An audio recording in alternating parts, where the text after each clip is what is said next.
Welcome back to Anjana classes. आज हम पढ़ेंगे कक्षा 9 की पाठ्य पुस्तक संचयन से पाठ 1, जो महादेवी वर्मा की रचना है, जिसका शीर्षक है गिल्लू। गिल्लू महादेवी वर्मा की रचना है। महादेवी एक ऐसी लेखिका जिन्होंने बहुत सारे मार्मिक कथाओं को लिखा है और उन्हें जानवरों से, जीव जंतुओं से अच्छा खासा लगाव था, और उन्हीं में से एक है प्यारी सी छोटी सी गिलहरी जिसका नाम है गिल्लू। तो चलिए, महादेवी वर्मा कहती हैं, एक दिन सवेरे मैंने कमरे से बरामदे में बाहर आकर देखा तो कौवे गमले के पास छुआछुआवन जैसे खेल खेल रहे हैं। मैंने निकट जाकर देखा तो गिलहरी का एक छोटा सा बच्चा गिरा हुआ था, जो शायद घोंसले से गिर पड़ा था, और ये कौवे उसे अपना आहार बनाने के लिए आसपास मंडरा रहे थे। नन्ही गिलहरी अधमरी हालत में वहां पड़ी थी। सब लोग बोल रहे थे कि कौवे की चोंच लगने के बाद वह नन्ही गिलहरी अब जीवित नहीं रहेगी और उसे ऐसी ही छोड़ दिया जाए, पर मेरा मन नहीं माना और मैंने उसे हौले से उठाकर अपने कमरे में लाई। मैंने उसके घावों को रुई से पोंछा और उस पर पेनिसिलिन की दवा लगाई। रुई की पतली सी बत्ती बनाकर, जो उसे दूध में डुबाकर नन्ही गिलहरी को पिलाने की कोशिश करने लगी, पर उसका मुंह न खुल सका और दूध की बूंद भी दोनों ओर से लुढ़क गई। कई घंटों की मेहनत के बाद उसके मुंह में 2 बूंद पानी टपकाया जा सका। 3-4 महीने में ही वह बड़ी सुंदर हो गई। उसके स्निग्ध रोएं, झब्बेदार पूंछ और चंचल चमकीली आंखें सबका मन मोहने लगी। हम उसे गिल्लू कहकर बुलाने लगे। मैंने फूल रखने की एक हल्की डलिया में रुई बिछाकर उसे खिड़की से तार के सहारे लटका दिया। वही 2 वर्ष गिल्लू का घर रहा। गिल्लू उसी में झूलता और अपनी कांच के जैसी मनकों जैसी आंखों से पूरे कमरे में न जाने क्या देखता और समझता रहता। कभी कभी उसकी समझदारी और कार्यकलाप पर सबको आश्चर्य होता था। जब मैं लिखने बैठती तो मेरा ध्यान आकर्षित करने की उसकी इतनी तीव्र इच्छा होती कि उसने एक अच्छा उपाय खोज निकाला। वह मेरे पैर तक आकर पर्दे पर चढ़ जाता और उसे तेजी से उतर जाता। उसका यह दौड़ने का क्रम तब तक चलता जब तक मैं उसे पकड़ने के लिए नहीं उठती। कभी मैं गिल्लू को पकड़कर लंबे लिफाफे में इस प्रकार रख देती कि उसका सर दोनों पंजों से बाहर, बाकी शरीर लिफाफे के अंदर। इस स्थिति में वह घंटों दीवार के सहारे खड़ा होकर मेरे कार्यकलाप को देखा करता। भूख लगने पर चिक चिक चिक कर मुझे बुलाता और काजू या बिस्कुट मिल जाने पर लिफाफे से बाहर निकालकर अपने पंजों से उसे पकड़कर कुतरता रहता था। नीम चमेली की सुगंध मेरे कमरे में आने लगी।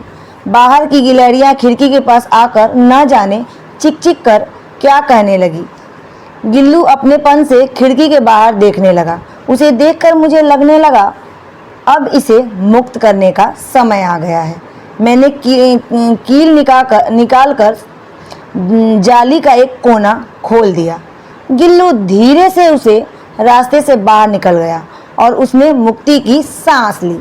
इतने छोटे जीव को मेरे पालतू कुत्ते और बिल्ली से बचाना भी एक समस्या ही थी। मेरे कमरे में जरूरी कागजात रहते थे, जिसके कारण वह बंद रहता था। कॉलेज से लौटकर जैसे ही मैंने कमरे का दरवाज़ा खोला, गिल्लू अपने जाली वाले रास्ते से अंदर आकर मेरे ऊपर चढ़ गया और मेरे सर से पैर और पैर से सर तक चढ़ने लगा। तब से रोज़ रोज़ यह होने लगा। मेरे कॉलेज जाने पर गिल्लू भी जाली के रास्ते बाहर चला जाता और दिन भर गिलहरियों का नेता बना रहता। इस डाल से उस डाल उछलता रहता और ठीक 4 बजे वह कमरे में आकर अपने झूले में झूलने लगता। मुझे चौंकाने की इच्छा कम और उसके अंदर आई, कब आई और कैसे आई ये नहीं पता, और कब उत्पन्न हुई। कभी फूलदान के फूलों में छिप जाता तो कभी पर्दों के चुन्नट में छिप जाता, कभी सोन जूही के पत्तियों में छिप जाता।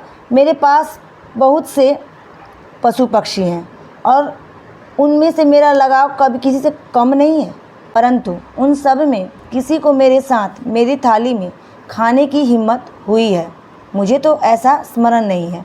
सिर्फ गिल्लू ही मेरे साथ खा सकता था, वो भी मेरी थाली से। मैं जैसे ही खाने के कमरे में पहुंचती, वह बरामदा से आंगन पार कर मेज़ तक पहुंच जाता और मेरी थाली में बैठ जाना चाहता। बड़ी कठिनाई से मैंने उसे थाली के पास बैठना सिखाया, जहां बैठकर वह मेरी थाली में से बड़ी सफाई से मेरी थाली से एक एक कर चावल उठाकर खाता रहता। काजू उसका प्रिय खाद्य था। कई दिन तक काजू न मिलने से वह खाना लेना बंद कर देता था, उनको झूलों के नीचे फेंक देता था। उन दिनों में मोटर दुर्घटना के आहत होकर मुझे कुछ दिनों तक अस्पताल में ही रहना पड़ा था। उन दिनों गिल्लू कमरे में आता, मेरी जगह किसी और को पाकर झूले में लौट जाता। सब उसे काजू दे जाते। कुछ दिनों बाद जब मैं अस्पताल से लौटी तो मैंने देखा उसके झूले में काजू भरे पड़े थे, पर उसने उसे नहीं खाया था। मेरी अवस्था में वह मेरे सिराने बैठकर मेरे बालों को अपने नन्हे नन्हे पंजों से हौले हौले ऐसे सहलाता कि उसका हटना किसी परिचारिका के हटने के समान लगता था। गर्मियों में जब मैं अपने कमरे में काम करती तो न वो बाहर जाता था न अपने झूले में बैठता। उसमें मेरे निकट रहने का गर्मियों में एक अलग उपाय निकाल रखा था। वह मेरे पास रखे सुराही पर लेट जाता था, जिसमें उसे गर्मी नहीं लगती थी। गिलहरियों के जीवन की अवधि 2 वर्ष से अधिक नहीं होती, अतः गिल्लू के जीवन का अंत निकट आ ही गया। दिन भर उसने न कुछ खाया न कुछ पिया। रात में अंत समय के यातना के बावजूद वो मेरे पास बैठा रहा।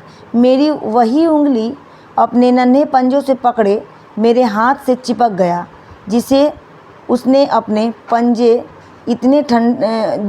अपने बचपन के मरणासन अवस्था में पकड़ा था। ठीक उसी तरह यहाँ कवित्री ये कहना चाह रही है कि जैसे वो मरे हुए हालत में बचपन में उसे वो मिला था, ठीक उसी तरह मरने की स्थिति में वह उसी तरह लेखिका का हाथ उसी उंगली को उसी तरह से वो पकड़ा हुआ है। उसके पंजे इतने ठंडे हो रहे थे यह कि मैंने जल्दी से जाकर हीटर जलाया ताकि उसे थोड़ी ऊष्मा मिले, लेकिन प्रभात के पहले किरण के साथ वह किसी दूसरे जीवन में आँख खोलने के लिए हमेशा के लिए वो सो गया। तो बच्चों, आपको हमारी कहानी कैसी लगी कृपया कमेंट करके बताइएगा ज़रूर।